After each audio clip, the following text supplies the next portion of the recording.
দর্শক, আমি জান্নাতুল নাইম, আপনাদের সবাইকে স্বাগত জানাচ্ছি মুক্তমঞ্চে। আমাদের এই অনুষ্ঠানের পৃষ্ঠপোষক ইস্পাহানী মির্জাপুর চা। এবং আপনারা জানেন যে 9,38,000 কোটি টাকার একটি বিশাল লক্ষ্যমাত্রার বাজেট ঘোষিত হয়েছে। সেই বাজেটের নানা দিক আজকে আমরা বিশ্লেষণ করতে চাই এবং কথা বলতে আজকে আমাদের সাথে স্টুডিওতে রয়েছেন বেসরকারি গবেষণা সংস্থা সিপিডির সম্মাননীয় fellow doctor Mostafizur Rahman. Doctor Mostafizur Rahman, আপনাকে স্বাগত এবং অসংখ্য ধন্যবাদ স্যার যে আমাদের আমন্ত্রণে সারা দিয়ে স্টুডিওতে আসলেন। তার কারণ বাজেট নিয়ে আমি জানি যে আপনাদের প্রচণ্ড ব্যস্ততা যাচ্ছে। ধন্যবাদ নাইম, আমিও আসতে পেরে খুব খুশি। স্যার, ব্যস্ততা কেমন গেল এবার বাজেট নিয়ে?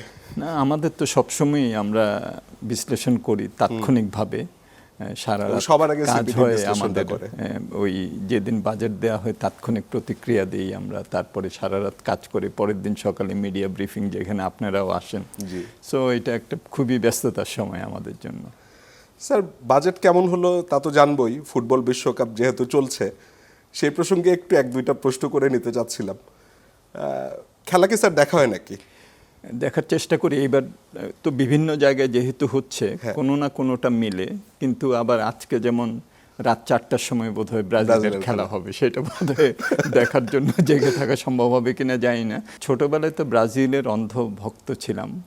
এখন যেহেতু আমাদের দেশের টিম যেহেতু নাই, বাংলাদেশ থাকলে তো আর অন্য কোনো প্রশ্ন আসতো না। এবার আমার মনে হয় যে এশিয়ান কোনো টিম যদি জিততো তাহলে খুব ভালো লাগতো। তো ছোটবেলার থেকে বড়বেলায় এসে ব্রাজিল সমর্থন বন্ধ করলেন কেন? না, ব্রাজিলের তো একটা সময় ছিল তখন যারা নাকি 80s 90s-এ খেলতেন, তারপরে ডিয়েগো মারাডোনা যখন আসলো তখন আবার আর্জেন্টিনার ভক্ত হলাম। পরবর্তীতে ফ্রান্সের খেলা যখন দেখা শুরু করলাম, বা স্পেনের খেলা গতবার যখন হলো তখন আমি খুবই স্পেনের খেলা পছন্দ করেছিলাম। এই ফুটবল উন্মাদনাকে স্যার কিভাবে দেখেন জাতিগতভাবে? এটা তো আমার মনে হয় যে স্পোর্টস এটা কিন্তু এটা একটা হয়তো আমাদের এন্টারটেনমেন্টও, কিন্তু একই সাথে এটা কিন্তু আমাদের সকলকে একত্র করে। এই যে আমাদের এখন বৈশ্বিক যে পরিস্থিতি, একটা সংঘাতময় একটা পরিস্থিতি বিভিন্ন দেশের বিভিন্ন অঞ্চলে, আমি মনে করি যে সেটাকে যদি আমি প্রেক্ষাপটে নেই তাহলে তো এটা মানুষকে আবার একত্রিত করছে। সবাই একটা প্যাশন দিয়ে হয়তো কোনো একটা দেশকে সাপোর্ট করে ঠিকই, কিন্তু আবার সামগ্রিকভাবে এটা কিন্তু একটা মিলন মেলা এই হিসাবে আমি দেখি। স্যার, বাজেট প্রসঙ্গে চলে আসি। তো এইবার মানে একটা রাজনৈতিক বাজেট, যেহেতু রাজনৈতিক সরকার, এবং তারা এই বাজেট বক্তৃতার শুরুতে অর্থমন্ত্রী বললেন যে গণতান্ত্রিক, মানবিক ও অন্তর্ভুক্তিমূলক অর্থনীতির অভিযাত্রা। তো এই বাজেটটা আপনার কাছে কতটুকু গণতান্ত্রিক এবং অন্তর্ভুক্তিমূলক বলে মনে হলো? আমার মনে হয় যে এই বাজেটে একটা চেষ্টা গ্রহণ করা হয়েছে এটাকে একটু ব্যতিক্রমী করার জন্য। আমরা তো অনেক বাজেটই আমরা বিশ্লেষণ করে, এবং সব বাজেটই কোনো না কোনো ধরনের রাজনৈতিক চিন্তার প্রতিফলন। এটা রাজনৈতিক সরকার না থাকলেও সেখানে একটা প্রতিফলন কিন্তু কিছু নেই, সেটা কিছু নেই, এটা একটা ভিশন থাকতে হবে। হ্যাঁ, সো এইবারের বাজেটে একটা ভিশন আছে, যেটা বললেন যে 3টা বিশেষণ। হ্যাঁ, তো অন্তর্ভুক্তিমূলক এটা তো আমাদের দেশের জন্য এখন খুবই একটা গুরুত্বপূর্ণ। এই সরকার বলেছেন যে তারা একটা জনকল্যাণমুখী রাষ্ট্র করতে চান, তাহলে সেখানে তো অর্থনৈতিক প্রবৃদ্ধিও লাগবে, অন্তর্ভুক্তিমূলক উন্নয়নও লাগবে, আবার পরিবেশ বান্ধব একটা অর্থনীতিও কিন্তু প্রয়োজন হবে। তো এই 3টা দৃষ্টিভঙ্গি থেকে যদি আমি দেখি তাহলে একটা চেষ্টা নেওয়া হয়েছে। এবার যেটা মাননীয় অর্থমন্ত্রী বলেছেন যে ডিরেগুলেশন করার একটা চেষ্টা, আমাদের রপ্তানিমুখী শিল্প এবং আমদানি প্রতিস্থাপক শিল্পকে একটা সহায়তা দেওয়ার একটা চেষ্টা, সেইটা আছে। যেটা নাকি আমার কাছে দুটো দিক এ প্রসঙ্গে তাহলে আবার বলতে হয়। সেটা হলো একটা, সেটা হলো যে ওইটা করতে যে তাদের যে ধরনের লক্ষ্যমাত্রা বাজেটে সম্পদ আহরণের নেওয়া হয়েছে, কারণ অনেক জায়গায় কিন্তু ছাড় দিতে হয়েছে। সো 6,95,000 কোটি টাকা রাজস্ব আহরণ করা এনবিআর এবং এনবিআর বহির্ভূত। এনবিআর বহির্ভূত সম্বন্ধে খুব বেশি শুনে, যদিও সেখান থেকে প্রায় 14% মতো আমাদের রাজস্ব আহরণ হয়। এনবিআরের কথাই, এনবিআরের tax and non tax NBR, এটা নিয়েই আমরা বেশি আলোচনাটা শুনলাম এবার। তো সেটা কিন্তু একটা বড় ধরনের টার্গেট, এবং এটা এই কারণে যে ভিত্তিগুলো যে এবার বাজেটে বলা হয়েছে, যেটার উপরে নির্ভর করে আমরা প্রবৃদ্ধিগুলোকে প্রাক্কলন করেছি, সেটা জিডিপির বলেন বা রাজস্ব আহরণ বলেন বা রপ্তানি বলেন, আমদানি বলেন, বিনিয়োগ বলেন, ভিত্তিগুলো আমার কাছে মনে হয়েছে যে তারা যে রিভাইজড বাজেটের উপরে তারপরে দাঁড় করিয়েছেন, এটা বাস্তবসম্মত হয়নি। যেমন আমি যদি রাজস্ব আহরণ বলি, 6,95,000 কোটি টাকা, এটা ধরা হয়েছে যে এই বছরের যে রিভাইজ টার্গেট 5,88,000 কোটি টাকা, তার উপরে 18% গ্রোথ। এখন 18% গ্রোথটা কিন্তু অত বড় না। আমাদের যদি নমিনাল জিডিপি গ্রোথ ধরি, এবার যদি 6.5 হয় এবং আমাদের 7.5% মতো যদি বা 7% মতো যদি আমাদের ইনফ্লেশন যদি হয়, তাহলে 14% মতো একটা নমিনাল গ্রোথ হবে। 18% গ্রোথ ধরা হয়েছে, মনে হবে যে এটা তো বেশি না। কিন্তু প্রকৃত যেটা রাজস্ব এই বছর আহরণ হবে, সেটার নিরিখে কিন্তু 6,95,000, এটা প্রায় 40% মতো গ্রোথও দাঁড়িয়ে যেতে পারে। তাহলে সেটা কোন জায়গা থেকে আসবে?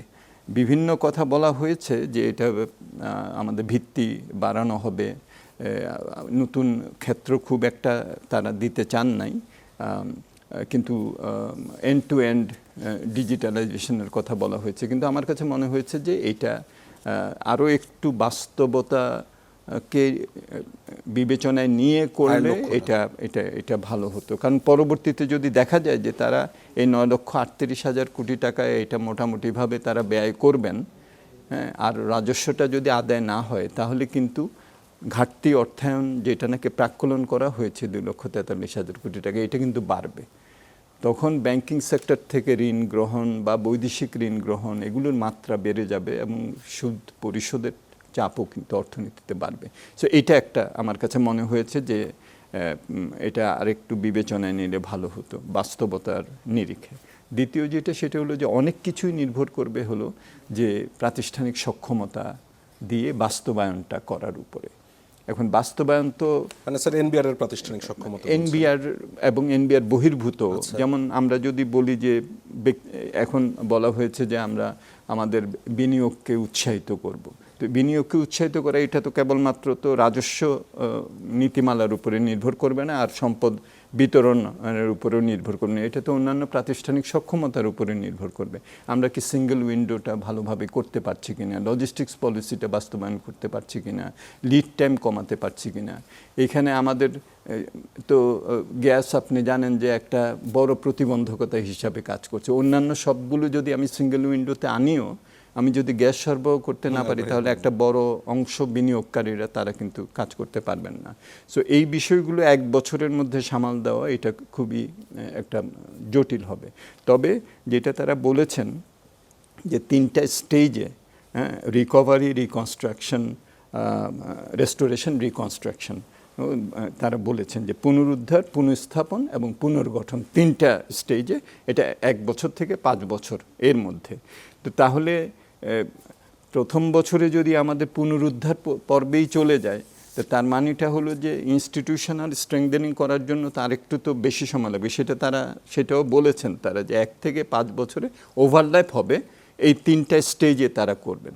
তো প্রাতিষ্ঠানিক সক্ষমতাগুলোকে যদি আমরা বাড়াতে না পারি, তাহলে কিন্তু এই যেগুলো আমরা অ্যালোকেট করলাম, ধরেন শিক্ষা, স্বাস্থ্য, সামাজিক সুরক্ষা, এগুলো তো বাস্তবায়ন করাটা একটু কঠিন হবে। আর বাস্তবায়নটা তো আমরা গুড ভ্যালু ফর মানি দিয়ে করতে চাচ্ছি, সাশ্রয়ীভাবে করতে চাচ্ছি, সুশাসনের সাথে করতে চাচ্ছি, সময় মতো যাতে প্রজেক্টগুলো শেষ হয় সেটা করতে চাচ্ছি।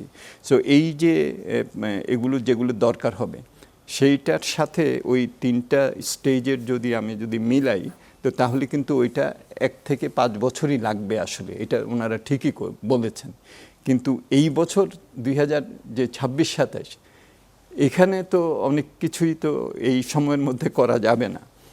কিন্তু আমরা বাজেটটা এমনভাবে করেছি যে ওগুলাও আমরা এই 1 বছরে সামাল দিয়ে ফেলবো, কিন্তু অন্য জায়গায় কিন্তু আমরা বলেছি যে 1 বছর থেকে 5 বছর আমার লাগবে, ওভারল্যাপিং হবে।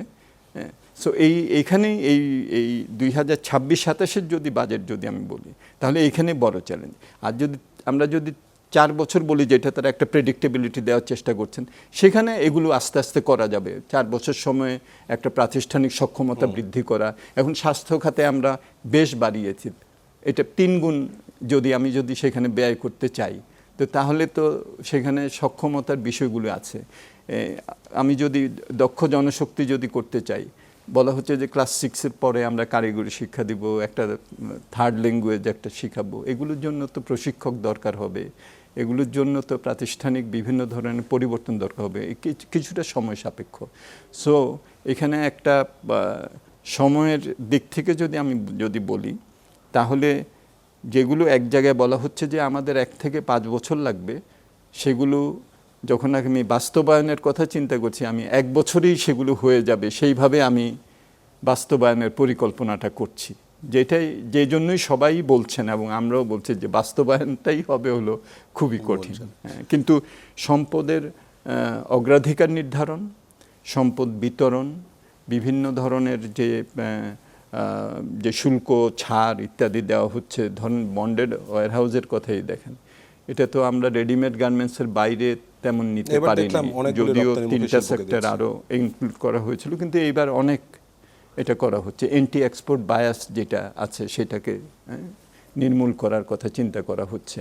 সো এইসব বিষয়গুলো আমার মনে হয় যে ভালো, কিন্তু বাস্তবায়নের যে চ্যালেঞ্জটা, এই চ্যালেঞ্জটা কিন্তু আমার কাছে মনে হচ্ছে যে বেশ কঠিন হবে, এবং আশা করি যে এটার দিকেই তারা নজর দেবেন বেশি। স্যার, এইবারের বাজেট যখন আমি পড়লাম, আমার কাছে খুব ভালো লাগলো এই কারণে যে অনেক পণ্যের তালিকা আছে, দাম কমছে, ব্যবসায়ীদের জন্য বিশাল কর ছাড় আছে অনেক ক্ষেত্রে। নিজেরই মাঝে মধ্যে মনে হচ্ছিল যে নতুন একটা ব্যবসা শুরু করে দিই।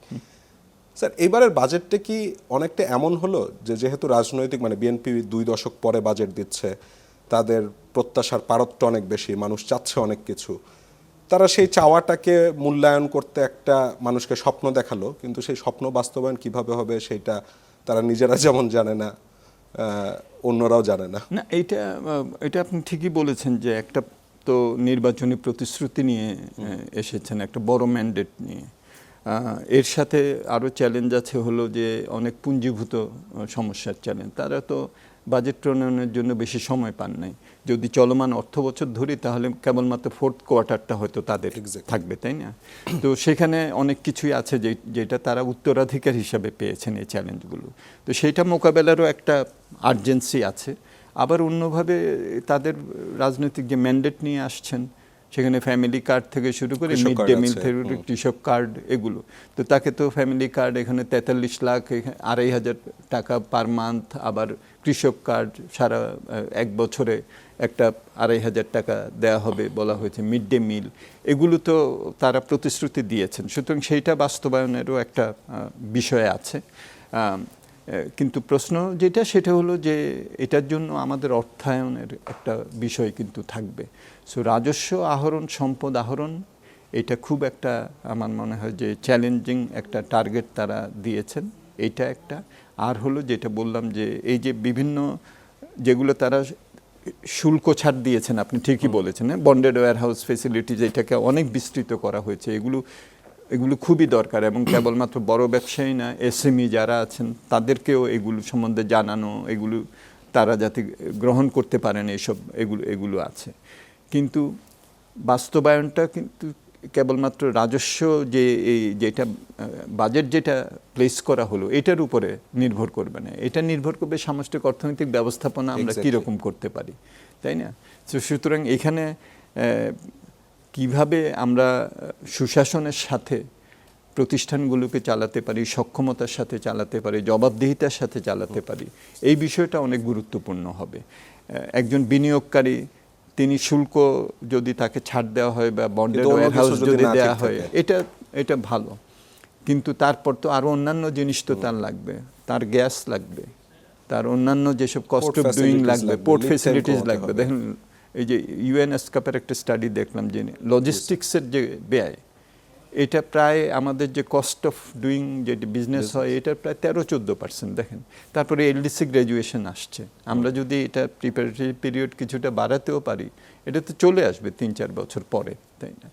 সো এখনও অনিশ্চিত এটা কতদিন আমরা পাবো। তো এই বাজেটে হয়তোবা আমার মনে হয় যে সেটা তাদের নিশ্চয়ই মাথার মধ্যে ছিল, কিন্তু খুব এলডিসি গ্র্যাজুয়েশন সম্বন্ধে বাজেটে খুব একটা কিন্তু বলা হয় নাই। হয়তো তাদের মাথার মধ্যে এটা আছে এবং বিভিন্ন ধরনের প্রস্তাবে তার প্রচ্ছন্ন প্রতিফলনও আমরা দেখি, কিন্তু এটা প্রতিক্রিয়া কি হবে স্যার সেটাও ওইভাবে ধরা হয়নি মনে হলো আমার কাছে। কোনটা? ইরান যুদ্ধের প্রতিক্রিয়াটা ওইভাবে না, ওইটা তো আমাদের ওখানে উল্লেখ আছে যে জ্বালানির যেটা আমরা কিনতে হচ্ছে অনেক সময় আমাদেরকে স্পট প্রাইসে ওইটা কিনতে হচ্ছে অনেক বেশি দামে। তো এখন যদি আমি আমার বাপেক্সকে শক্তিশালী করি এবং আমার যদি অফশোর বিডিং এখন হচ্ছে, এটা দিয়ে আমাদের নিজস্ব, কিন্তু এটা তো কিছুটা সময় লাগবে। আমার অফশোর ড্রিলিং, অনশোর ড্রিলিং, এগুলো তো একটু সময়ের ব্যাপার। সুতরাং এখানে কেবলমাত্র শুল্ক ছাড় দিয়ে আমি বিনিয়োগকে প্রণোদিত করতে পারবো না। এখানে অন্যান্য আনুষঙ্গিক যেসব সেগুলোও লাগবে, আবার ব্যবস্থাপনাও শক্তিশালী করতে হবে। সো এইটাই হলো একটা বড় চ্যালেঞ্জ। স্যার, একটা হাইপোথেটিক্যাল প্রশ্ন করতে যাচ্ছিলাম। আপনি যদি এই অর্থ বছরের বাজেট প্রণয়নের দায়িত্ব পেতেন, আপনি কোন জিনিসটাতে ফোকাস করতেন? বাট না, আমার মনে হয় যে ফোকাসের দিক থেকে যেটা করা হয়েছে, দেখেন আমাদের সামাজিক সুরক্ষা এটা শক্তিশালী করা, এটা তো আমার মনে হয় যে এটা খুবই প্রয়োজন।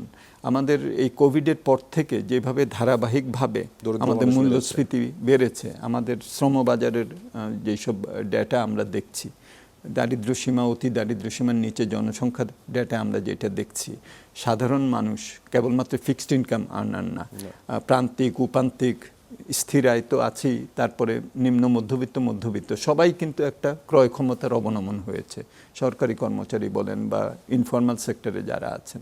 সো এখানে তো তাদের জন্য একটা স্বস্তির ব্যবস্থা করা, এটা নিশ্চয়ই করতে হতো। হ্যাঁ, আবার একই সাথে এটা চিন্তা করতে হতো যে আমার রাজস্বটা কোন জায়গা থেকে আসবে। সো সেইটার যেটা বললাম যে সেটার একটা চেষ্টা এখানে আছে।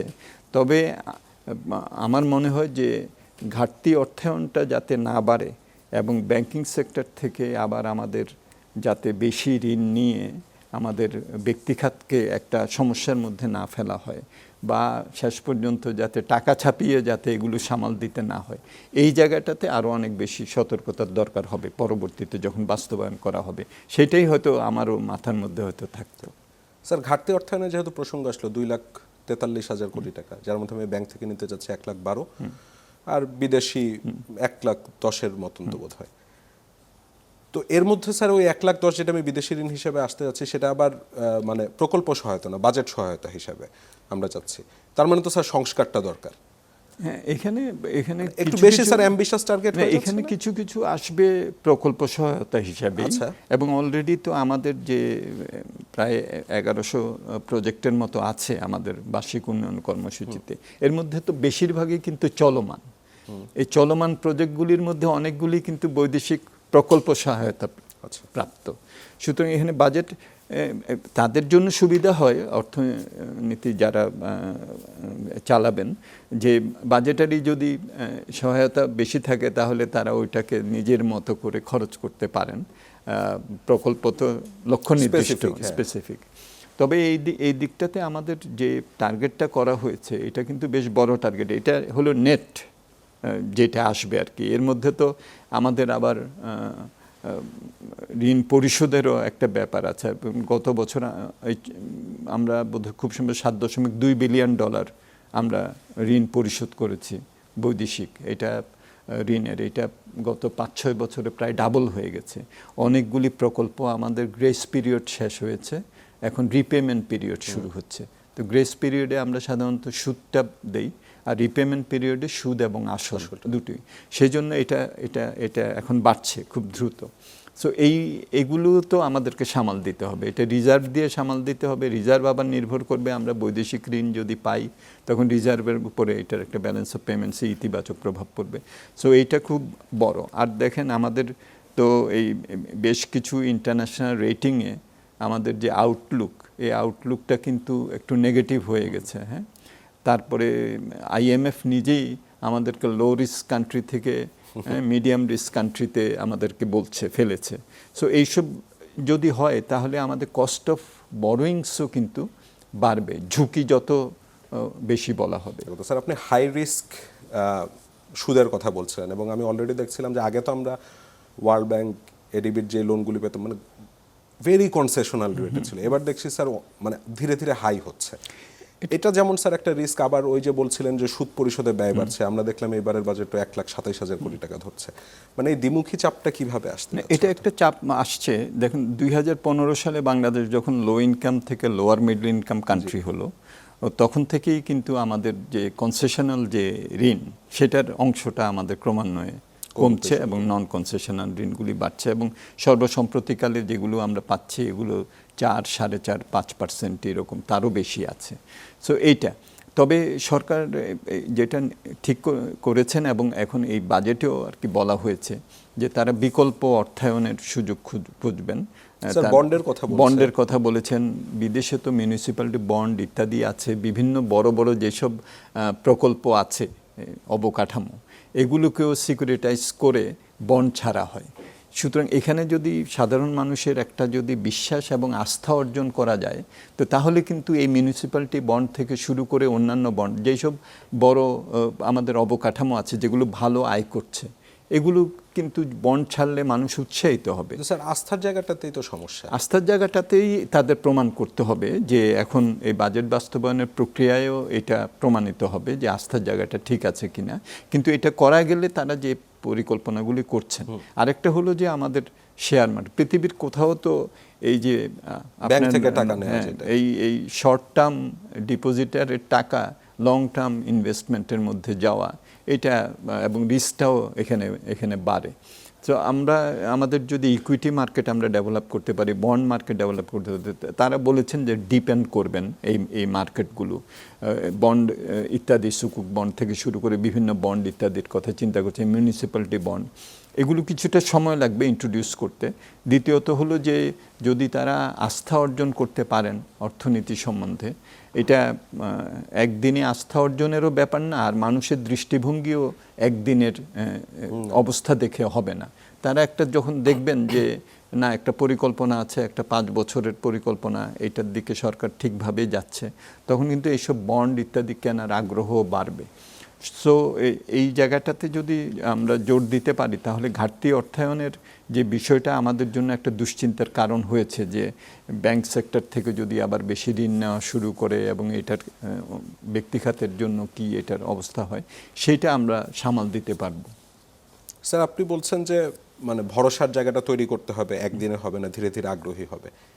আপনার কি মনে হচ্ছে স্যার যে এই অর্থ বছরে এমন কোনো অবস্থা তৈরি করা সম্ভব হবে বর্তমান প্রেক্ষাপটে দাঁড়িয়ে? আমার মনে হয় যে অবশ্যই এটা না করলে কিন্তু আমাদের যে একটা সুযোগ এখন আসছে, সেইটা কিন্তু বাংলাদেশের অর্থনীতির জন্য এবং আমাদের উন্নয়ন যে একটা ভাবনা আছে যে আমরা একটা জনকল্যাণমুখী একটা রাষ্ট্র বাংলাদেশে আমরা করব, যেটা নাকি অন্তর্ভুক্তিমূলক হবে, পরিবেশ বান্ধব হবে, সেইটাই কিন্তু আমরা যেতে পারবো না। একটা তো হলো যে আমাদের বিভিন্ন প্রতিষ্ঠানগুলোকে কিভাবে আমরা জবাবদিহিতা এবং সুশাসন, এই দুটো আমার কাছে খুবই গুরুত্বপূর্ণ মনে হয়। এটা যদি আমরা করতে পারি, তাহলেই কিন্তু আমাদের বিনিয়োগকারী বলি আর আমরা যারা সাধারণ ভোক্তা আছি তারা বলি, তাদের একটা স্বস্তিও আসবে এবং একটা আস্থাও আসবে। সো এটা আমার মনে হয় যে খুবই গুরুত্বপূর্ণ হবে। আর হলো যে সামগ্রিকভাবে তো বৈশ্বিক একটা প্রেক্ষাপটেই বাংলাদেশের অর্থনীতি কাজ করছে এবং আমরা দেখছি যে বিভিন্ন ধরনের চ্যালেঞ্জ এখানে কিন্তু আসছে। তো সেই জায়গাটাতে আমাদের এই যে রপ্তানিমুখী শিল্প, তার যে অবস্থা, এলডিসি গ্র্যাজুয়েশন আসছে, এগুলোকেও আমাদের বিবেচনায় রাখতে হবে। সো 1 বছরের মধ্যেই কিন্তু ইঙ্গিতটা মোটামুটিভাবে পাওয়া যাবে যে এটা আমরা করতে পারছি কিনা। বিভিন্ন ধরনের হিসাব নিকাশ দেয়া যেতে পারে, কিন্তু মানুষ তো তার জীবন মানের অবস্থা বুঝে সে তার একটা বিবেচনা থেকে তার অনুভূতিটা আসবে। এখন আমরা হয়তো বলতে পারি যে আমার গড় মূল্যস্ফীতি 7.5%, কিন্তু একজন সাধারণ মানুষ কিন্তু দেখবেন যে চাল ডাল নুনটার দাম কতটা বেড়েছে, উনি গড় নিয়ে চিন্তা করবেন না, উনি চিন্তা করবেন যে উনি যেগুলো ক্রয় করেন সেগুলোর দাম কি অবস্থায় আছে, তাই না? তো এটা তো বাজার ব্যবস্থাপনার উপরে নির্ভর করবে। আমাদের দেশে তো আমদানি স্তর থেকে ভোক্তা স্তর এবং উৎপাদক স্তর থেকে ভোক্তা স্তর, এর মাঝখানে বিরাট একটা কিন্তু পার্থক্য থাকে। সো এইটা মুদ্রানীতি দিয়েও ঠিক করা যায় না, রাজস্ব নীতি দিয়েও ঠিক করা যায় না। এই যে আপনি দেখেন, এই যে অনেকগুলো আমদানির উপরে আমরা দেখেছি যে প্রায় অনেকগুলো 60টা পণ্যের উপরে শুল্ক ইত্যাদি কমানো হয়েছে, তাই না? তারপর আমদানি শুল্ক অনেকগুলোতে কমানো হয়েছে। এটা কি অটোমেটিক্যালি ভোক্তা পর্যায়ে মূল্য কমবে? হ্যাঁ, এটা তো হবে না। এটা তো বাজার ব্যবস্থাপনার উপরও নির্ভর করবে। ওখানে যদি ভ্যাট যেটা আগে ছিল 15%, এটা যদি 0% করা হয়, তাহলে এটা অটোমেটিক্যালি তো আসবে না। এখানে তো একটা বাজার ব্যবস্থাপনারও একটা বিষয় কিন্তু থাকবে, কম্পিটিটিভ একটা এনভায়রনমেন্টের বিষয় থাকবে। আমদানিটা যদি কেবলমাত্র 2-3টা প্রতিষ্ঠানই করে, আপনি যতই ভ্যাট ইত্যাদি কমান না কেন, বাজারে একটা মনোপলি আর মনোপলিস্টিক একটা কম্পিটিশনের আবহ সৃষ্টি হবে, যেখানে নাকি আমরা এটা সুফল পাবো না। সো ব্যবস্থাপনার, বাজার ব্যবস্থাপনা এবং সামষ্টিক অর্থনৈতিক ব্যবস্থাপনার উপরেও অনেক কিছু নির্ভর করবে। এটা কেবলমাত্র শুল্ক ছাড় দিলাম আর অটোমেটিক্যালি এটা বাজারে প্রতিফলন হবে, শুল্ক ছাড় দিলাম অটোমেটিক্যালি এটা বিনিয়োগকারীর জন্য একটা এমন অবস্থা সৃষ্টি করবে যে তারা অনেক বিনিয়োগ নিয়ে আসতে আগ্রহী হবেন, বিষয়টা কিন্তু তা না। তার মানে স্যার, আপনি বারবার যে প্রাতিষ্ঠানিক সক্ষমতা বৃদ্ধির কথা বলছেন, সেদিকে আসলে নজর দিতে হবে। এবং এখানে একটা বড় আমাদের কিন্তু একটা টুল আছে, সেটা হলো প্রযুক্তি। আচ্ছা, আমরা এই যে বন্ড থেকে শুরু করে অন্যান্য জায়গা যেগুলো আছে, এখানে যদি আমরা, বা রাজস্ব আহরণের যেগুলো আছে, এখানে যদি আমরা যত বেশি হিউম্যান ইন্টারফেস লেস আমরা ট্রানজ্যাকশন করতে পারি, আপনি দেখবেন আমাদের এই কাছেই ভারতে আপনি যদি একটা জিনিস কিনতে যান, দেখুন QR কোড আছে, আপনি ওখানে ক্যাশলেস, হ্যাঁ, ওখানে চলে যাচ্ছেন। ওদের যে আধার ইউনিক নাম্বারটা, এটা খুব সম্ভব, আমি ওই দিন একটা নাম্বার দেখলাম যে 120 কোটি আধার নাম্বার আছে। হ্যাঁ, সো ওখানে যে এক্সপেন্ডিচারটা হচ্ছে, ওটা কিন্তু NBR এর যিনি অফিসিয়াল, ওনার কাছে কিন্তু এক্সপেন্ডিচারও চলে যাচ্ছে, ইনকাম যেটা সাবমিট করা হচ্ছে সেটা চলে যাচ্ছে, উনি ওটাকে মিলাতে পারছেন। সো এটা অটোমেটিক্যালি, এবং আপনি যত ক্যাশলেসে যাবেন তত এটা অটোমেটিক্যালি কিন্তু এটা হবে। যে আমাদের দেশে লক্ষ লক্ষ জায়গা থেকে ভ্যাট পয়েন্ট আছে, সরকার কয়টা জায়গা থেকে পায়, তাই না? বা জনগণ যে রাজস্বটা দেন এবং সরকার যে রাজস্বটা পান, এটার মধ্যেও তো বড় একটা গ্যাপ আছে, তাই না? সো এইসব জায়গাগুলোতে কিন্তু প্রযুক্তি একটা বড় ভূমিকা রাখতে পারে। বাজেটে বলা হয়েছে যে একবারে এন্ড টু এন্ড করবেন, একটা সিস্টেমের সাথে আরেকটা সিস্টেমের ইন্টিগ্রেশনের কথা বলা হয়েছে। এই যে inter operability of the system, bank, customs point, আমার ইনকাম ট্যাক্সের ফাইল, এগুলি সব কিছু যখন একটা জায়গায় আসবে, তখন কিন্তু এটা অটোমেটিক্যালি, যে বাইরে যেটা বলা হয় ট্যাক্স জাস্ট হ্যাপেন্স, এটা অটোমেটিক্যালি হয়ে যাবে। আমি রিফান্ডের বিষয়টা, এই রিফান্ডের এটা তো খুবই গুরুত্বপূর্ণ, এখন খুব ভালো করা হয়েছে। আমাদের দেশে তো ইনকাম ট্যাক্সের একটা বড়, ডিরেক্ট ট্যাক্সের আসে হলো ট্যাক্স ডিডাক্টেড অ্যাট সোর্স। এখন যখনই আপনি এটা আগে করতাম আমরা এত বেশি, তো এইটাই, ওইটা হয়ে গেলে ওইটা সেলস ট্যাক্সের মতো ওই কাস্টমারের ঘাড়ের উপরে শেষ পর্যন্ত চলে আসতো। এখন বলা হচ্ছে যে না, এটা AIT হবে, এটা অ্যাডভান্স ইনকাম ট্যাক্সের মতো হবে, এবং ওইটাকে আমি পরে রিকনসাইল করে আমার যদি রিফান্ড পাওয়ার দরকার হয় তাহলে আমাকে রিফান্ড দেওয়া হবে। এগুলোর জন্যই কিন্তু প্রযুক্তি খুবই ইম্পর্ট্যান্ট, এবং প্রযুক্তিটাকে যদি আমরা যত কাজে লাগাতে পারবো, আমার মনে হয় যে আমাদের দেশে রাজস্ব আহরণ যে টার্গেট করা হয়েছে, এটা আমরা ভালোভাবে প্রযুক্তিকে ব্যবহার করলে আমাদের এটা অনেক বাড়ানো সম্ভব। আমাদের তো এখন 8%-এর মতো আছে, এটা তো আমাদের সাউথ এশিয়াতেও এটা 14-15%, ডেভেলপ কান্ট্রিগুলোতে তো এটা 30%। সো এই জায়গাগুলোতে যদি আমরা করতে পারি, তাহলে পাবলিক এক্সপেন্ডিচার যেটা এখন 13-14% অফ GDP, সাউথ এশিয়াতেই এটা 20%। দেখেন এটা অর্থ কি, শিক্ষা, স্বাস্থ্য, সামাজিক যে এগুলোতে আমরা খরচ করতে পারতাম, তাই না? সো এখন তো আমাদের এই জায়গাটাতে খুব বেশি যদি নজর দিতে হয়, আমার মনে হয় একটা হলো এই প্রযুক্তিকে কিভাবে আমরা আরও ভালোভাবে ব্যবহার করতে পারি। এবং এটা কেবলমাত্র রাজস্ব আহরণ না, অন্যান্য যেসব সার্ভিসের কথা বলা হচ্ছে, যেমন এখন বলা হচ্ছে যে আমরা সবাই যারা নাকি আছেন তাদেরকে একটা সোশ্যাল রেজিস্ট্রির মধ্যে নিয়ে আসবে, একটা ইউনিক নাম্বার থাকবে, সেখানে ফ্যামিলি কার্ড হোক, কৃষি কার্ড হোক, সব কিছু একটা জায়গায় থাকবে। এটা করা গেলে আমাদের ওভারল্যাপ কমবে, আমাদের টাকাটা সরাসরি চলে যাবে। আমরা তো এর আগে দেখেছি অনেক সোশ্যাল সিকিউরিটির যেগুলো পাওয়ার কথা ছিল মাঝখান দিয়ে বিভিন্ন ধরনের ম্যানিপুলেশনের কারণে হাজার হাজার কোটি টাকা এইসব জায়গা থেকে বের করে নিয়ে যাওয়া হয়েছে। সো এই বিষয়গুলোকে অ্যাভয়েড করা যাবে। সো প্রযুক্তিতে ইনভেস্টমেন্ট এটা, এবং আমরা একটা স্টাডিতে দেখেছি যে আমাদের এই উন্নয়নশীল দেশের মধ্যে বাংলাদেশে আমরা এনবিআরে যদি প্রযুক্তিতে 1 টাকা যদি আমরা বিনিয়োগ করি তাহলে সবচেয়ে বেশি রিটার্ন হলো বাংলাদেশে, যতগুলি আমাদের উন্নয়নশীল আমাদের দেশের কোহর্ট আছে। সো এই জায়গাতে তো আমাদের তাহলে বিনিয়োগগুলো বাড়াতে হবে। সো বিনিয়োগটা কোন জায়গায় আমি ঠিকমতো করছি, যেটা 1 টাকা ওই জায়গায় করলে এটা আরও 10টা জায়গায় এটার একটা ইতিবাচক ফলাফল পাবে, এখানেও আমাদের অগ্রাধিকারটা ঠিক করতে হবে। কিন্তু স্যার এনবিআর কি ফুল অটোমেশনের দিকে যেতে চাইবে? মানে তারা তো একটু রিল্যাক্টেন্ট, হ্যান্ড টু হ্যান্ড কন্ট্যাক্টে মনে হয় বেশি আগ্রহী। না, আমার মনে হয় যে এটা তো একটা হলো নীতি নির্ধারক পর্যায়ে এই ডিসিশনটা হয়েছে, সুতরাং আমার মনে হয় যে এটা যাওয়ার সুযোগ আছে। এনবিআরের কিন্তু আমরা 2000 সাল থেকে বিভিন্ন অটোমেশনের দেখেছি। আমাদের কাস্টমস এটা অটোমেশন আছে, আমরা এসিকুডাই প্লাস প্লাস ইত্যাদি করেছি। ভ্যাটের কিছু অটোমেশন হয়েছে, কিছু হয় নাই। কিন্তু সিস্টেমগুলো একটার সাথে যখন আরেকটা কথা বলা শুরু করবে তখনই কিন্তু এনবিআরের যে রিয়াল যেটা আমরা পেতে চাচ্ছি সেটা করা যাবে। আর অন্য দিক থেকে আপনি ঠিকই বলেছেন, আমাদের তো সেখানে প্রণোদনারও একটা ব্যবস্থা করতে হবে। সো একদিকে অবশ্যই আমরা তাদের যে আয় সরকারি কর্মচারীদের সেটাও আমাদের তাদের যাতে জীবনমানটা ভালো থাকে সেটা করতে হবে। আবার অন্যদিকে এই যে এগুলো যেসব সার্ভিসগুলো আমাদের পাওয়ার কথা এবং যেটা পেলে এই আয়টাও বাড়বে এবং সক্ষমতাও বাড়বে সরকারের বিভিন্ন ধরনের সুযোগ সুবিধা দিতে, সেটাও করা যাবে। সুতরাং এইখানে আমার মনে হয় যে জবাবদিহিতা এবং স্পষ্টতা, এই বিষয়গুলো অ্যাকাউন্টেবিলিটিটা খুব ইম্পর্ট্যান্ট এই জায়গাটাতে। স্যার আপনি বলছিলেন সরকারি কর্মকর্তাদের মানে বেতনের কথাটা, তো এইবার আমরা দেখলাম মানে বরাবরই তো জনপ্রশাসনে বরাদ্দ থাকে অনেক বেশি।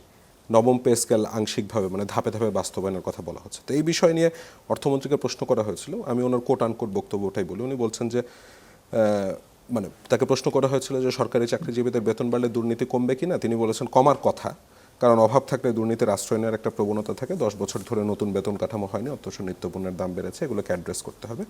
আশা করা হচ্ছে বেতন বাড়লে দুর্নীতি কমবে। আপনি ওনার বক্তব্যে স্যার কতটা আশাবাদী? উনি যেটা বলেছেন এটা তো ঠিকই। আমাদের বোধহয় লাস্ট হয়েছিল নতুন পে কমিশন 2013-তে, তারপরে এসে নতুন পে কমিশন হয়েছে 2025-এ, যেটা তারা এখন একটা পথরেখাও দিয়েছেন বাস্তবায়নের। 50% বেসিক, 50% বেসিক এবং তারপরে পেনশন, গ্র্যাচুইটি এগুলো তারা করবেন। সক্ষমতা থাকলে তো একবারই এটা হয়তো তারা করার কাজে হাত দিতে পারতেন। কিন্তু উনি যেটুকু বলেছেন সেটা ঠিকই আছে আমার মনে হয়। কিন্তু তার সাথে আমি আরেকটু যোগ করব, সেটা হলো যে এগুলোর সাথে সাথে আমাদের প্রাতিষ্ঠানিক সক্ষমতা এবং জবাবদিহিতাও যদি আমাদের শক্তিশালী হয়, তো তাহলে এইটার যে ফলাফল সেটা অর্থনীতিতে একটা ইতিবাচক গুণক প্রভাব সৃষ্টি করবে। হ্যাঁ, এবং এই যে দেখেন আমরা এনবিআরের প্রণোদনার কথা আপনি বলছিলেন, তো এনবিআরের প্রণোদনা দিয়ে এনবিআর যাতে ভালোভাবে সক্ষমতার সাথে কাজ করে আমাদের রাজস্ব বাড়ায়, সেই জায়গাটাতেও আমাদের নিশ্চয়তা বিধান করতে হবে, তাই না? তা না হলে তো সমস্যার সৃষ্টি হবে। সো এই দিক থেকে আমার মনে হয় যে ওনার এই কথাটার সাথে সাথে আরেকটা আমার মনে হয় যে আরেকটা লাইন হয়তো যোগ করা যেত, যে এইটার সাথে সাথে আমরা প্রাতিষ্ঠানিক সক্ষমতা, জবাবদিহিতা এবং পাবলিক সার্ভিস ডেলিভারি যেটা পাবলিক সার্ভিসের এফিসিয়েন্সিও আমরা বাড়াবো। এখন এই এফিসিয়েন্সি বাড়ানোটা কেবলমাত্র সরকারি কর্মচারীদের উপরেও নির্ভর করবে না, এটা নীতিমালার কোঅর্ডিনেশনও। আপনি দেখেছেন কিছুদিন আগে একটা পেপারে দেখলাম যে 6টা ডিভিশনাল হেডকোয়ার্টারে বড় বড় হসপিটাল অবকাঠামো বসে আছে সরকারি। এখানে ডাক্তার, নার্স নিয়োগ দেওয়া হয় নাই, এখানে যেসব কোটি কোটি টাকার সরঞ্জাম সেগুলো বসে আছে, আমাদের দক্ষ আমাদের যে মেডিকেল টেকনিশিয়ান তারা নাই। তো এই জায়গাগুলোতে তো তাহলে সমান্তরালভাবে অন্যান্য উদ্যোগও নিতে হবে। সো এটা কেবলমাত্র সরকারি কর্মচারীদের ইচ্ছা অনিচ্ছার উপরে অনেক সময় নির্ভর করবে না, এটা নির্ভর করবে নীতি নির্ধারকরা এই যে সার্ভিসগুলো এগুলো দেওয়ার মতো দক্ষ জনশক্তি করছেন কিনা, পর্যাপ্ত সংখ্যক সরকারি কর্মচারী আছেন কিনা। আমি কিন্তু দেখেছি যে আমাদের দেশে অনেক সময় বলা হয় যে আমাদের অনেক মাথা ভারী এরকম প্রশাসন এরকম বলা হয়, কিন্তু অন্যান্য দেশের সাথে তুলনা করলে আমাদের প্রতি লক্ষে কত আমাদের ডাক্তার বা নার্স, কত পুলিশ আছেন, এটা কিন্তু হিসাব করলে, বা সরকারি কর্মচারী আছেন, এটা কিন্তু আমাদের খুব বেশি কিন্তু না। কিন্তু সেবাটাকে যদি আমরা দক্ষভাবে দিতে পারি, তার জন্য কিন্তু জনবলও লাগবে। এবং সরকার যে বলেছেন যে অনেকগুলি খালি আছে, তারা কত 2 লাখ বা বড় একটা সংখ্যা স্বাস্থ্যকর্মী 1 লক্ষ তারা নিয়োগ দিবেন, টোটাল বোধহয় 5 লাখ তারা নিয়োগ দিবেন। সো এইটাও লাগবে, আবার এদেরকে দক্ষতা দেওয়া সেটাও আবার লাগবে। এই বিষয়গুলোর মধ্যে কোঅর্ডিনেশন যদি করা যায়, তাহলেই আমার মনে হয় যে সেবাটা আমরা পেতে চাচ্ছি সেই সেবাটাও আমরা পাবো, এবং এফিসিয়েন্সির মাধ্যমে অর্থনীতিতেও আরও বড় রাজস্ব আহরণ, ভালো সেবা পাওয়া, এটাও নিশ্চিত করা যাবে। স্যার, আপনি কয়েকটা শব্দ উচ্চারণ করেছিলেন যে সেবার মান বাড়াতে হবে, জবাবদিহিতা নিশ্চিত করতে হবে, সুশাসন নিশ্চিত করতে হবে, প্রাতিষ্ঠানিক সক্ষমতা বাড়াতে হবে। তো স্যার, যেই কাজ গেল 55 বছরে সরকারি অফিসে করা যায়নি, সেটি আপনি কিভাবে এতটা আশাবাদী হচ্ছেন যে এই সরকার এসে? না দেখুন, একবার করা যায়নি, এটা তো আমি জাস্ট হোপ, আশা করতে পারি, না বলতে আমার পারি। মনে হয় যে দেখেন, আমরা তো অনেক কিছু দেখেছি গত 4 দশক ধরে, এগুলোতে আমরা অবজার্ভ করি, আমরা গবেষণা করি, বিশ্লেষণ করি। কিছু যে হয় নাই সেটা বলা যাবে না, কিন্তু কাঙ্ক্ষিত যে এবং 21 শতাব্দীর যে চাহিদা, সেই চাহিদা অনুযায়ী হয়তো আমাদের অনেক কিছু অপ্রাপ্তি রয়ে গেছে, কিছু হয় নাই এটা বলাটা ঠিক হবে না। আপনি বলতে পারেন, তার কারণ আপনারা নতুন প্রজন্মের মানুষ যেটা দেখছেন সেইটাকেই বিবেচনা করছেন যে এইটা এখন এটার পরে কি, আর আমরা দেখি হলো যে ধারাবাহিকভাবে কি হয়েছে। সুতরাং একটু দৃষ্টিভঙ্গিটা হয়তো বা কিছুটা ভিন্ন হবে। যেমন এখন একটা সুযোগ আসছে, যেটা আমি বললাম যে প্রযুক্তিকে কত ভালোভাবে আমরা ব্যবহার করতে পারি, এবং এই প্রযুক্তি ব্যবহারটা কেবলমাত্র রাজস্ব আহরণ বা আমার প্রাতিষ্ঠানিক সক্ষমতা দিয়ে, প্রযুক্তি দিয়ে আমার বাজেট বাস্তবায়ন, সেটা শুধু না, এটা তো অর্থনৈতিক অনেক কর্মকাণ্ডও কিন্তু সৃষ্টি করবে।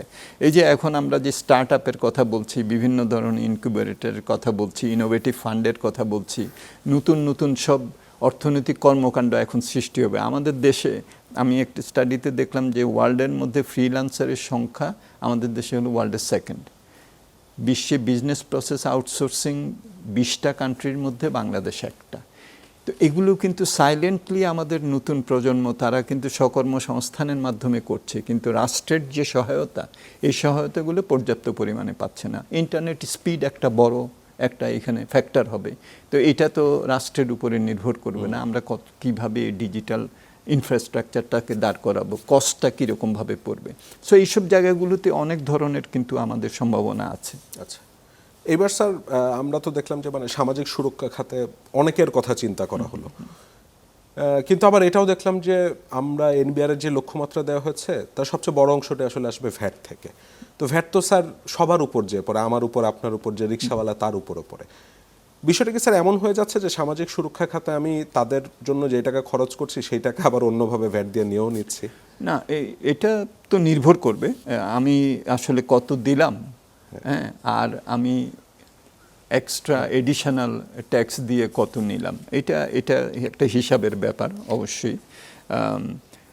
তবে এখানে একটু অন্যভাবেও জিনিসটাকে আর কি দেখা যায়, সেটা হলো যে আমাদের দেশের যে কর কাঠামো, এটা তো অনেকটাই হলো যে অপ্রত্যক্ষ কর। আপনি ভ্যাট ঠিকই বলেছেন, আমাদের তো প্রত্যক্ষ করের দিকে আমাদের যেতে হবে। ওইটাও ডিজিটালি যদি আমরা টেকনোলজি করি তাহলে কিন্তু এটা অনেকটা সামাল দেওয়া যাবে। কিন্তু বড় বড় ব্যবসায়ীদের স্যার ডিজিটালি আমরা ধরবো কিভাবে? না, এটা তো এখন তো সব এখন ই সাবমিশন ইত্যাদি চলে আসছে, ভ্যাটের ই সাবমিশন ইত্যাদি হচ্ছে।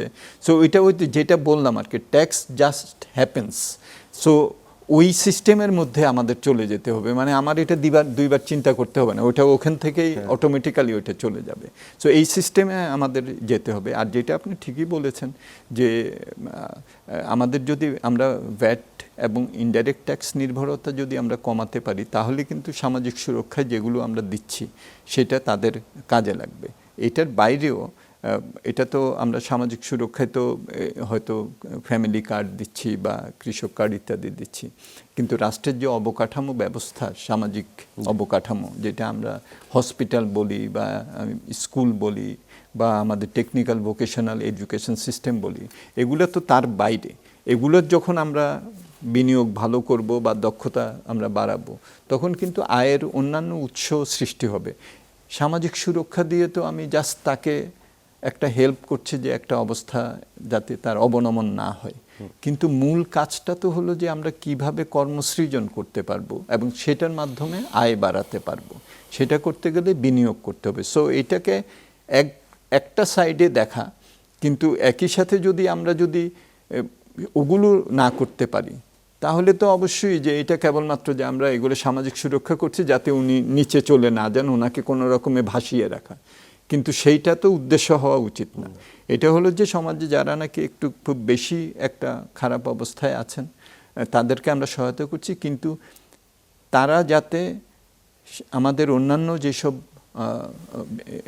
যেসব পদক্ষেপ আছে, শিক্ষা এবং ভালো স্বাস্থ্য ব্যবস্থা, এগুলোর যদি সুযোগ নিতে পারেন, তার ছেলেমেয়েরা যদি কারিগরি শিক্ষা বা উচ্চশিক্ষা ভালোভাবে পেতে পারেন, তাহলে তো কর্মসৃজনের মাধ্যমে আমরা আয় বৃদ্ধি করতে পারবো। সো সামাজিক সুরক্ষা এটা কেবলমাত্র আমরা তাদেরকে হয়তো কোনো একটা অবস্থা যাতে স্থিতাবস্থা থাকে, অবনমন না হয়, সেটার জন্য আমরা চিন্তা করছি। কিন্তু প্যারালাল জিনিসগুলো যদি আমরা করতে পারি, তাহলেই কেবলমাত্র টেকসইভাবে অর্থনৈতিক উন্নয়ন এবং জীবনমানের উন্নয়ন হবে। স্যার, আপনি শিক্ষা স্বাস্থ্যের কথা বারবার বলছিলেন, তো এইবারের বাজেটে কাগজ কলমে আমার যে কয়েকটা জিনিস ভালো লেগেছে, তার মধ্যে একটা হচ্ছে স্বাস্থ্য, মানে রেকর্ড স্বাস্থ্যে বরাদ্দ দেওয়া হয়েছে। ক্যান্সার রোগীদের ক্ষেত্রে ভাতা বাড়িয়ে দেওয়া হয়েছে, এরকম 6টা দুরারোগ্য ডায়ালিসিসে স্যার দেওয়া হয়েছে। কিন্তু স্যার যেই জায়গাটাতে আমার প্রশ্নটা থেকে যাচ্ছে, এই যে এত সুযোগ সুবিধা সরকার দিতে চাচ্ছে, এটা ওই সুবিধাভোগীদের কাছে যে যাবে, এই নিশ্চয়তাটা স্যার কে দিবে? হ্যাঁ, এখানে এইটা তো হলো, আমরা অনেক সময় বলি যে নেসেসারি অ্যান্ড সাফিসিয়েন্ট।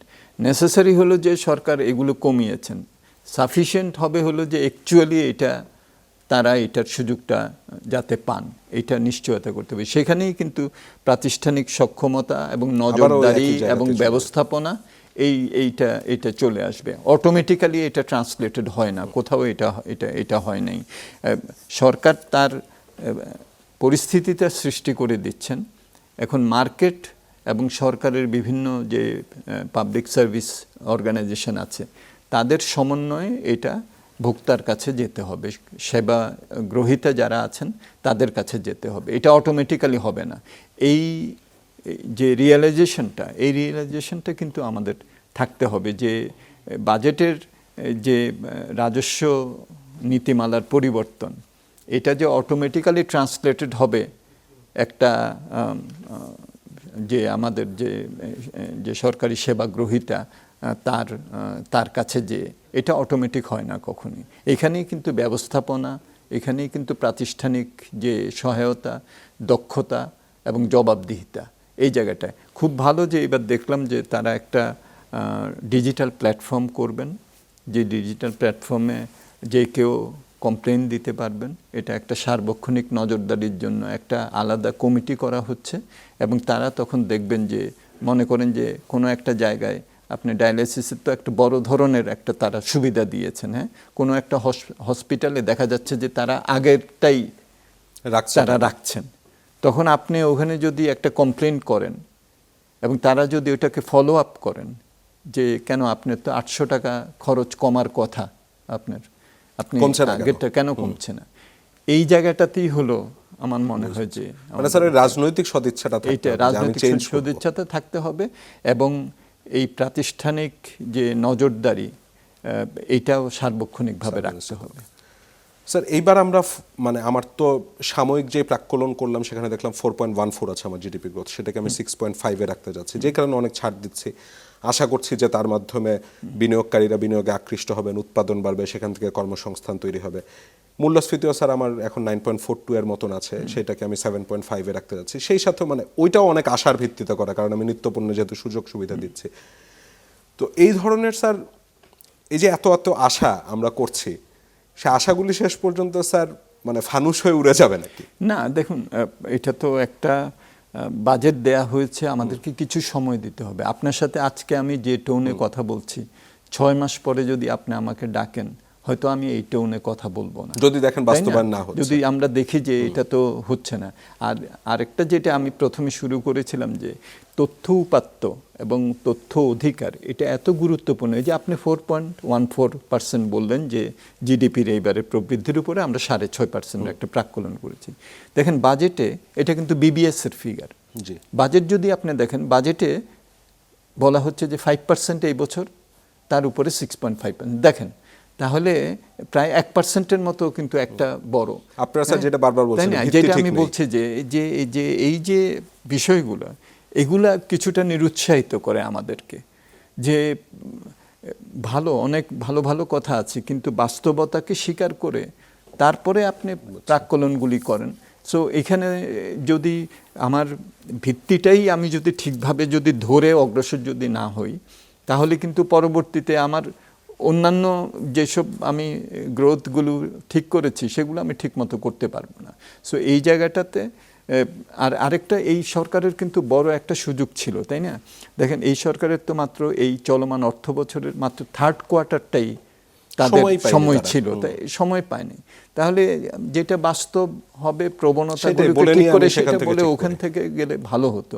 কারণ পরবর্তীতে এই 4-5 মাস পরে তো এই ফিগারগুলো সবই চলে আসবে আমাদের, তখন আবার এই টার্গেটগুলোকে কি আমরা আবার রিভাইজ করব, সেটা কি ভালো হবে?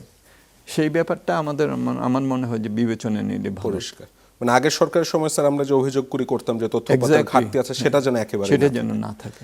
স্যার একদম আলোচনা শেষে চলে এসেছিলাম, আপনার চোখে এই বাজেটের সবচেয়ে ভালো দিক কোনটি লেগেছে, সবচেয়ে খারাপ বা দুর্বল দিক কোনটি লেগেছে? সবচেয়ে ভালো যেটা লেগেছে আমার মনে হয় যে চ্যালেঞ্জগুলি প্রেক্ষাপটে এই বাজেটটা প্রণয়ন করতে হচ্ছে। একটা হলো যে পুঞ্জীভূত যেসব চ্যালেঞ্জ, আমাদের ব্যক্তি খাতের বিনিয়োগ স্তিমিত হয়ে গেছে, আমাদের প্রাইভেট সেক্টরের ক্রেডিট আপটেকের গ্রোথ রেট আমাদের মনিটারি পলিসি স্টেটমেন্টের যেটা ধরা হয়েছে তার অর্ধেক, হ্যাঁ, আমাদের ক্যাপিটাল মেশিনারিজের যে এলসি, হ্যাঁ, যে ওপেনিং, যেটা থেকে বোঝা যায় যে বিনিয়োগকারীরা কি চিন্তা করছেন, হ্যাঁ। সো এইসব বিষয়গুলোতে তো একটা বড় চ্যালেঞ্জ ছিল। আমার মনে হয়েছে যে এগুলোকে তারা বিবেচনায় নিয়েছেন, মূল্যস্ফীতির কথা তো আছেই। সো এইটা দিয়ে তারা করার চেষ্টা করেছেন, বিভিন্নভাবে এটাকে তারা ট্যাকল করার চেষ্টা করেছেন। কর কাঠামোতে বড় ধরনের পরিবর্তন, এবং এই যে বন্ডেড ওয়্যার হাউস, যেগুলো নাকি আমাদের একসময় খুবই আমাদের রেডিমেড গার্মেন্টসের এই যে ভালো, হ্যাঁ, এটার পেছনে তো এগুলো কাজ করেছে, এন্টি এক্সপোর্ট বায়াস, এগুলোকে বাদ দেওয়া ইত্যাদি। এইটা আমার কাছে মনে হয়েছে। সামাজিক সুরক্ষাকে যে তারা জোর দিয়েছেন, এটা ভালো মনে হয়েছে। শিক্ষা, স্বাস্থ্য, বিশেষত আমি শিক্ষার কথা বলবো। আমাকে একবার বলা হয়েছে যে বাংলাদেশের সামনে 5টা চ্যালেঞ্জ, কিন্তু আমি বললাম যে প্রথম 4টা চ্যালেঞ্জ হলো মানসম্মত শিক্ষা, 5 নাম্বারটা আপনি পছন্দ করে নেন। সো এইটা আমার কাছে এখন কিন্তু মনে হচ্ছে যে আমরা যদি এলডিসি গ্র্যাজুয়েশন এবং বাংলাদেশের অর্থনীতিকে বিশ্বায়ন প্রক্রিয়ার সাথে শক্তিশালীভাবে সম্পৃক্ত করতে চাই, তাহলে মানসম্মত শিক্ষা এবং দক্ষ জনশক্তি, আমাদের ডেমোগ্রাফিক ডিভিডেন্ড কিন্তু এখন চলে যাচ্ছে, 2/3 চলে গেছে। সো এই বিষয়, এইটা আমার ভালো লেগেছে যে তারা এইসব জায়গাগুলোতে বলেছেন যে তারা করবে। যেটা নাকি আমার কাছে মনে হয়েছে যে আরও একটু জোর দিতে পারতেন, সেটা হলো যে অনেকগুলি ভালো ভালো সংস্কারের কিন্তু প্রস্তাব ছিল। ইন্টারিম গভর্নমেন্টের সময় তো বেশ কিছু সংস্কার কমিটি করা হয়েছে, সেটা এনবিআর থেকে শুরু করে, বাংলাদেশ ব্যাংক থেকে শুরু করে অন্যান্য বিভিন্ন জায়গায় এটা করা হয়েছে। এই জায়গাটাতে তারা কিন্তু জুলাই সনদ স্বাক্ষর করেছেন ইত্যাদি সব কিছুই আছে, কিন্তু এই জায়গাটাতে মনে হলো যে খুব এখানে তারা যেতে চান না, এড়িয়ে যাওয়ার একটা প্রবণতা আমি দেখেছি। তো হয়তোবা তাদের মাথার মধ্যে এটা আছে, এখানে রাজনৈতিক বিভিন্ন বিবেচনা কাজ করতে পারে, কিন্তু ভালোভাবে সংস্কারগুলিকে বাস্তবায়ন না করলে শুল্ক প্রস্তাব যেটা তারা করেছেন, এই শুল্ক প্রস্তাবের যে কাঙ্ক্ষিত ফলাফল, higher investment, lower inflation rate, হ্যাঁ, অন্তর্ভুক্তিমূলক উন্নয়ন এগুলো পাওয়াটা যেটা আমরা বলছিলাম যে এটা ট্রান্সলেটেড হওয়াটা সেটা একটা কঠিন হবে বলে মনে হয়। ডক্টর মোস্তাফিজুর রহমান, আপনাকে অসংখ্য ধন্যবাদ। আপনার এমন ব্যস্ততম সময়ে আজকে যে আমাকে সময় দিলেন, আমার কৃতজ্ঞতা জানবেন। আজকে স্যার অনুমতি দিল অনুষ্ঠানটা এখানে শেষ করতে। ধন্যবাদ আপনাকেও, আপনাদের দর্শক যারা আমাদের এই অনুষ্ঠানটা শুনবেন এবং তাদেরকেও আমি ধন্যবাদ জানাচ্ছি আমাদের সাথে থাকার জন্য। আমরা সবাই মিলেই আমাদের দেশকে সামনের দিকে এগিয়ে নিয়ে যেতে পারবো, এটা আমার দৃঢ় বিশ্বাস এবং আমার প্রত্যাশা থাকবে যে সরকার আপনার পরামর্শগুলো মাথায় রাখবে। দর্শক, এমন প্রত্যাশা রেখে আজকে শেষ করছে মুক্তমঞ্চ। যারা তখন আমাদের সাথে ছিলেন তাদের সবাইকে অসংখ্য ধন্যবাদ। শুভরাত্রি।